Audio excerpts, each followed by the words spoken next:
அன்பு நேயர்களே, வணக்கம்.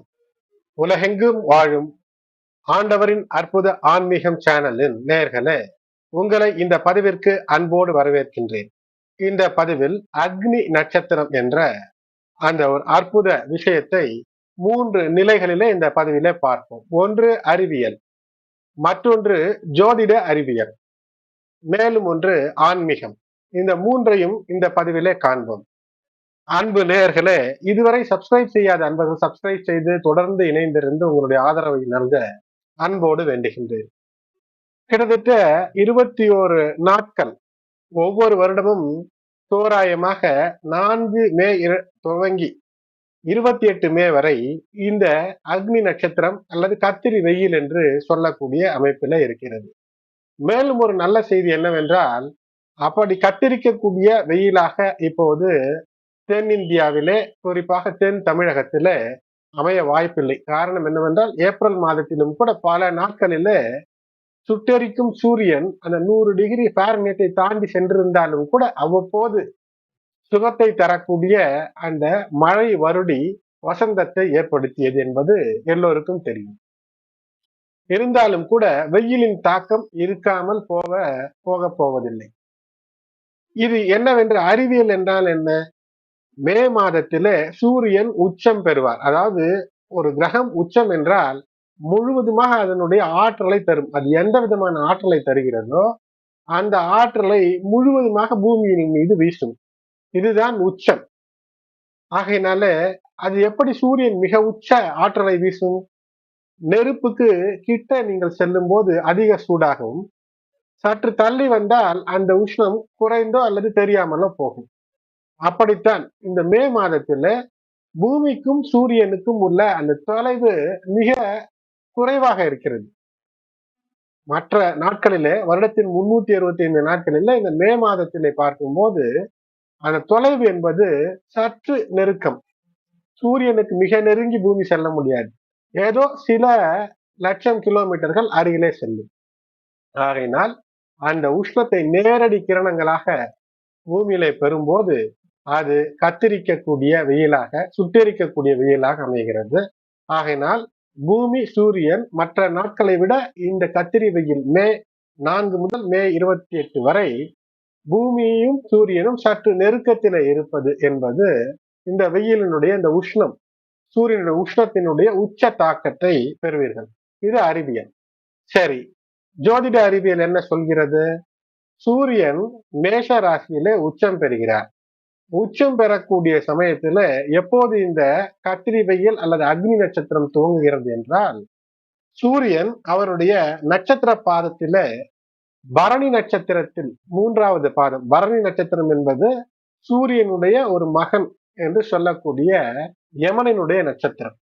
அந்த நட்சத்திரத்திலே 3வது பாதம் முதல் சந்திரனுடைய நட்சத்திரமான ரோஹிணி நட்சத்திரத்திலே முதல் பாதம் வரை செல்லும் போது உச்ச தாக்கத்தை சூரியன் தரக்கூடிய அந்த கிரணங்களை தரக்கூடிய அமைப்பு. இதுதான் ஜோதிட அறிவியல். ஆகையினால் இது வருடா வருடம் இந்த நிலையிலே சூரியன் வரும்போது, சூரியன் பரணி நட்சத்திரத்தின் 3வது பாதத்தில் இருந்து ரோஹிணி 1வது பாதம் வரை நிச்சயமாக சூரியனுடைய அந்த உச்ச கிரணங்கள் இருக்கும். வத்தல் வடகமெல்லாம் போட்டால் சட்டென்று காயும். வெளியிலே சென்றால் வெள்ளையாக இருந்தால் கருப்பாவீர்கள், கருப்பாக இருந்தால் கூடுதலாக உங்களுக்கு உஷ்ணத்தின் உபாதைகள் எல்லாம் தெரியும். ஆகையினால் எதற்கு சொல்கிறேன் என்றால், உஷ்ண நிலையில உச்சி வெயிலில எந்த பாதுகாப்பும் இல்லாமல் செல்லாதீர்கள். அப்படி மிக அவசியம் என்றால் இன்று மிக குறைந்த ஒரு விஷயம் என்ன? ஒரு கொடை எடுத்து செல்லலாம். அதற்காக நவீனமாக விற்கக்கூடிய அந்த கூழ், பல கூழ்கள் இருக்கிறது. நாம் செல்போனை திறந்தால் போதும், தடவை பல அட்வர்டைஸ்மெண்ட். 3000 ரூபாய், உடனே வெள்ளையாகி விடுவீர்கள். வெள்ளையாக இருப்பவர்கள் கருப்பாகி விட மாட்டீர்கள். ஆக வெள்ளையை கருப்பாக விடாமலும், கருப்பாக இருந்தால் வெள்ளையாக்குவதிலும் ஒரே கூழ். அந்த கூழை வாங்கி தடவினால் இந்த கத்திரி வெயில் ஒன்றும் செய்யாது என்றெல்லாம் அல்ல, காசையும் சுட்டெரித்து விடும். அது என்ன கூழ்? அதுதான் கிரீம். பல கிரீம் இருக்கிறது, பல விஷயம் வருகிறது. எதற்காக சொல்கிறேன் என்றால், பணத்தை சேர்த்து வைக்க வேண்டிய காலம் எல்லா ராசிக்காரர்களுக்கும் இது. ஏனென்றால் பல பதற்ற நிலை ஏற்படுகிறது. எங்கு எப்போது யார் எங்கு போர் என்று சொல்வார் என்று ஒரே போராட்ட களமாக இருக்கிறது. ஏற்கனவே பல நிலைகளிலே ஆசியா கண்டத்திலும் போர் நிகழ்ந்து கொண்டிருக்கிறது. இந்தியாவினுடைய வடக்கு பகுதியிலும் போர் மேகம் சூழ்ந்து கொண்டிருக்கிறது. மிடில் ஈஸ்டிலும் போர் இருக்கிறது. உணவிற்கு அரிசி, தானியம், கோதுமை தருவதற்கு பதிலாக குண்டுகளை அள்ளி தந்து கொண்டிருக்கிறது ஒரு நாடு மற்ற நாடுகளுக்கு. ஏனென்றால் அந்த நாடு அந்த குண்டை விட்டு சம்பாதிக்க வேண்டும். ஆகையினால் சூரியன் உச்சமாக இருக்கும்போது இது போன்று அரசு சார்ந்த விஷயங்களிலிருந்து அனுகூலங்கள் பெறுவதிலே கவனமாக இருக்க வேண்டும். இல்லை என்றால் சிக்கல். சரி, என்ன செய்யலாம், என்ன செய்யக்கூடாது? அறிவியலை சொன்னேன், அடுத்து ஜோதிட அறிவியலையும் சொல்லிவிட்டேன். இப்போது ஆன்மீகம் என்பது இந்த இரண்டையும் அடிப்படையாக வைத்து வாழ்க்கையிலே கடைபிடிக்க வேண்டிய விஷயம். ஒன்றை சொல்லிவிட்டேன், உச்சி வெயிலிலே வெளியே செல்வது அல்லது வெயிலிலே குழந்தைகளை விளையாட விடுவது, சன்ஸ்ட்ரோக் என்றெல்லாம் சொல்வார்கள். இவையெல்லாம் வரக்கூடிய ஆபத்து இருக்கும். ஆகையினால இவற்றிலெல்லாம் கவனமாக இருங்கள். அது மட்டுமல்லாமல் சூரியன் இந்த கிருத்திகை நட்சத்திரம் என்பது, இந்த கிருத்திகை நட்சத்திரத்துக்கு சூரியன் அதிபதி, அதற்கு மேலும் ஒரு அதிபதி அக்னி. ஏனென்றால் அக்னி பிழம்பாகவே இருக்கக்கூடியவன் சூரியன். இந்த அக்னி தான் மிக முக்கியமானவன். அக்னி இல்லாமல் இந்த வாழ்க்கையே இல்லை.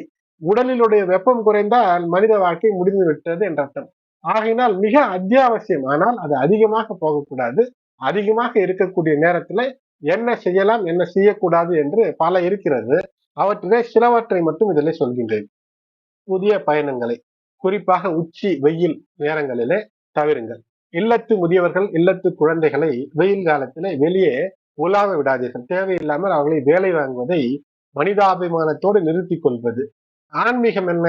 முருகன் கார்த்திகை பெண்களால் வளர்க்கப்பட்டவன். முருகனை வேண்டினால் அந்த அழகு நமக்கு மிளிரும். கார்த்திகை பெண்களினுடைய வரம் நமக்கு கிடைக்கும் முருகனின் மூலமாக. ஆகையினால் முருகன் வழிபாடு உங்களுடைய இல்லத்திலும் உள்ளத்திலும் அற்புதத்தை தரும். இல்லை என்றாலும் கூட இஷ்ட தெய்வ குலதெய்வ வழிபாடு ஏற்றத்தை தரும். சரி, வேறு என்ன செய்யலாம்? தான தர்மங்கள் பெரிதாக ஒன்றும் செய்ய தேவையில்லை. இல்லத்தில் உள்ளவர்களுக்காவது தாகம் எடுத்தால் தண்ணீர் கொடுப்பது கூட ஒரு தான தர்மமாக ஆகிவிடுகிறது. அப்படித்தான் சொல்ல வேண்டும் கலிகாலம். வேறு என்ன சொல்வது? அது மட்டுமல்ல, யாரேனும் இல்லத்திற்கு வருகிறார்கள் என்றால் அவர்களுக்கு ஒரு தண்ணீர் தருவது. ஏனென்றால் தண்ணீர் என்று விலை 1 லிட்டர் 20 ரூபாய் என்று ஆகக்கூடிய சூழ்நிலை. பாட்டிலிலே தண்ணீர் வாங்கினீர்கள் என்றால் நீர் மோர் தருவது. ஆகையினால இந்த தண்ணீர் தருவது, நீர் மோர் தருவது, இவையெல்லாம் ஒரு எளிய தானங்களை செய்வது வெற்றிக்கான வழி. அது மட்டுமல்ல, அடுத்தது சில விஷயங்களை செய்யாமல் தவிருங்கள் என்று முதலிலேயே சொன்னேன். இல்லத்து குழந்தைகளையும் பெரியவர்களையும் வெளியிலே அனுப்பாதீர்கள் என்று. மேலும் அத்தியாவசியமாக வெயிலிலே சென்றால் 2 விஷயம். நல்ல காலணி, அது மட்டுமல்ல ஒரு நல்ல குடை எடுத்து செல்லுங்கள். முடிந்தால் இந்த குடையை மற்றவர்களுக்கு கூட, யாருக்கு இல்லையோ, யார் அந்த குடை வாங்க கூட சிரமப்படுகிறார்களோ அவர்களுக்கு குடை வாங்கி கொடுத்து, குடை கொடுத்த குடைவல்லல் என்று பெயர் வாங்கிக் கொள்ளலாம்.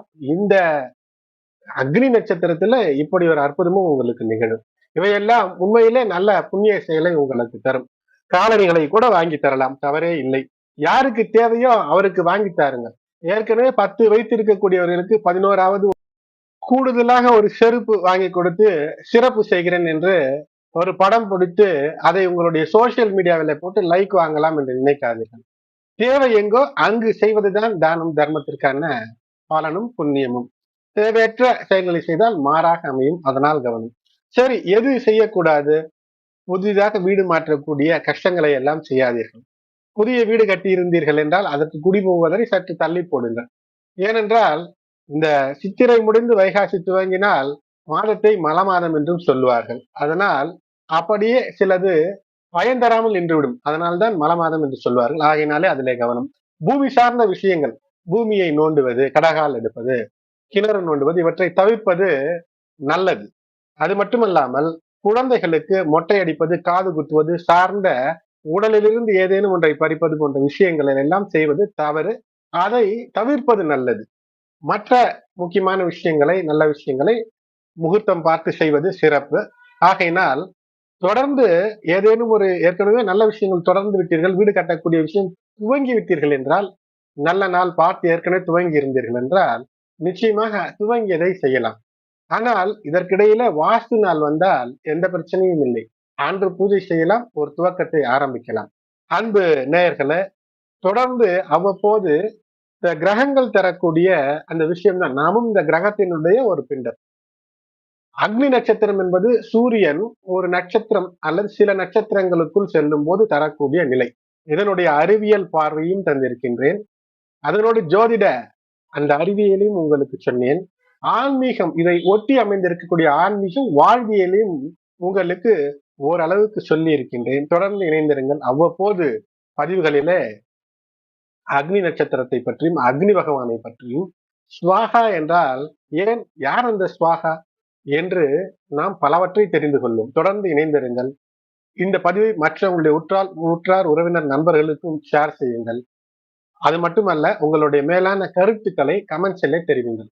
மேலான கருத்துக்களை கமெண்ட்ஸிலே தெரிவிங்கள். நன்றி.